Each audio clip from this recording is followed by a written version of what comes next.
மரியாதைக்குரிய திரு எல்கே அத்வானிஜி அவர்களுக்கு மாண்புமிகு பாரத பிரதமர் திரு நரேந்திர மோடிஜி தலைமையிலான அரசாங்கம் இந்த தேசத்தில் உயரிய விருதான பாரத் ரத்னா விருது கொடுத்து அவருடைய சேவையை பாராட்டும் விதமாக அவருக்கு இந்த விருது வழங்கப்பட்டிருக்கிறது. நாம் அனைவருக்கும் ஒரு மகிழ்ச்சியை கொடுக்கக்கூடிய தருணம். மாண்புமிகு மரியாதைக்குரிய திரு எல்கே அத்வானிஜி அவர்கள் பாரதிய ஜனதா கட்சியினுடைய மூத்த தலைவராக இருந்து வழிநடத்தியவர். அதே நேரத்தில் அவர் இன்றைக்கு ராமர் கோயில் அயோத்தியில் ராமர் கோயில் கட்டப்பட்டிருக்கிறது. அயோத்தியில் ராமர் கோயில் கட்ட வேண்டும் என்று அன்றைக்கு 90களில் அவர் மிகப்பெரிய ஒரு இயக்கத்தை தொடங்கி வழிநடத்தியவர் திரு அத்வானிஜி அவர்கள்.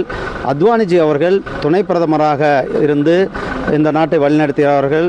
INB அமைச்சராக இருந்து இந்த நாட்டை வழிநடத்தியிருக்கிறார்கள்.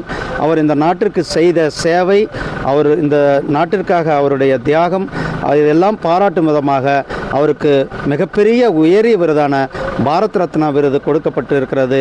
நம் அனைவருக்கும் சந்தோஷத்தை கொடுக்கக்கூடியதாகவும் நமக்கெல்லாம் மகிழ்ச்சியை கொடுக்கின்ற தருணமாகவும் இருந்து கொண்டிருக்கிறது. நன்றி, வணக்கம்.